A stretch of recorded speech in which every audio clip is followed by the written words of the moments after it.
আসসালামু আলাইকুম। কেমন আছেন আপনারা? আলহামদুলিল্লাহ। প্রিয় উপস্থিতিবৃন্দ, প্রিয় ভাই ও বোনেরা, আজ আমরা এখানে একত্রিত হয়েছি নির্বাচন উপলক্ষে। কোন নির্বাচন? আগামী 12 তারিখে বাংলাদেশে একটি জাতীয় নির্বাচন অনুষ্ঠিত হতে যাচ্ছে। সেই নির্বাচনে এই মাঠে উপস্থিত প্রত্যেকটি ভাই বোন সহ সমগ্র বরিশাল বিভাগ সহ সমগ্র বাংলাদেশের প্রায় 13 কোটি ভোটার সেই নির্বাচনে ইনশাআল্লাহ ভোট প্রদান করবে। প্রিয় ভাই বোনেরা, এই যে মঞ্চের সামনে আমার এখানে কিছু মানুষ বসে আছেন, এই মানুষগুলো গুম, খুন, জুলাই আন্দোলনে যে শহীদ হয়েছে সেই পরিবারের সদস্যবৃন্দ।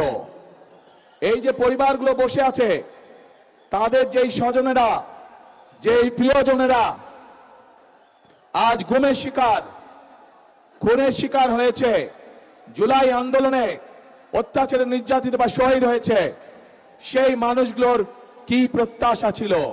সেই মানুষগুলোর প্রত্যাশা ছিল এই বাংলাদেশের মানুষ তাদের যে অধিকার, যেই অধিকারকে বিগত 16 বছর ধরে ছিনিয়ে নেওয়া হয়েছিল, ভোটের অধিকার, কথা বলার অধিকার, সেই অধিকারকে জনগণের জন্য লড়াই করে আনতে গিয়ে এই মানুষগুলো হত্যার শিকার হয়েছে, গুমের শিকার হয়েছে, খুনের শিকার হয়েছে। প্রিয় ভাই বোনেরা, বিগত 15 বছর আমরা দেখেছি যে জনগণের ভোট নিয়ে কিভাবে নিশিরাতের ভোট অনুষ্ঠিত হয়েছে। আমরা দেখেছি জনগণের ভোটের অধিকার কেড়ে নিয়ে কিভাবে আমি দামি নির্বাচন করা হয়েছিল, তথাকথিত নির্বাচনের নামে, মনে আছে আপনাদের?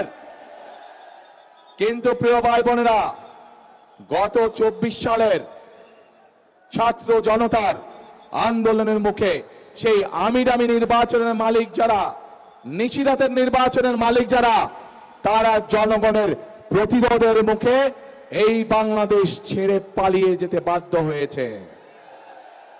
এখন এই বাংলাদেশ হচ্ছে জনগণের বাংলাদেশ।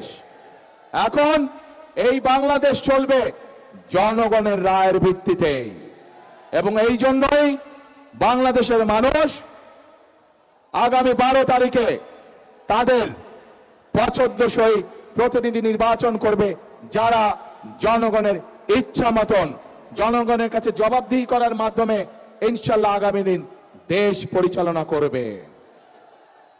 কিন্তু প্রিয় ভাই বোনেরা,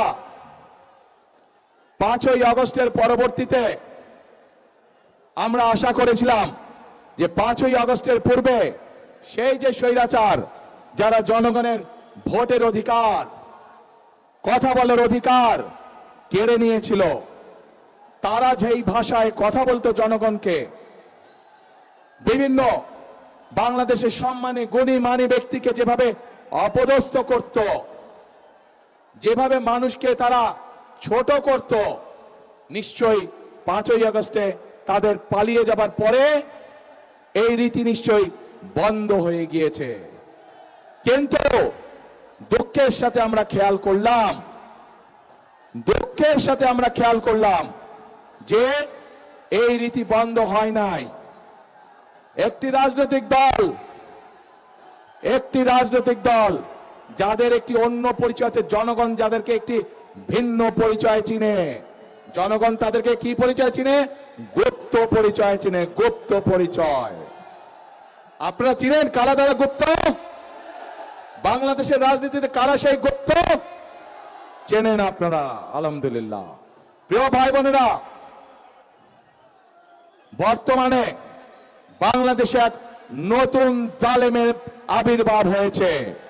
এই গুপ্ত সংগঠনের ব্যক্তিরা নতুন জালেম রূপে আবির্ভূত হয়েছে বাংলাদেশের মানুষের কাছে। কেন? প্রিয় ভাই বোনেরা, এই বাংলাদেশে আবহমান কাল ধরে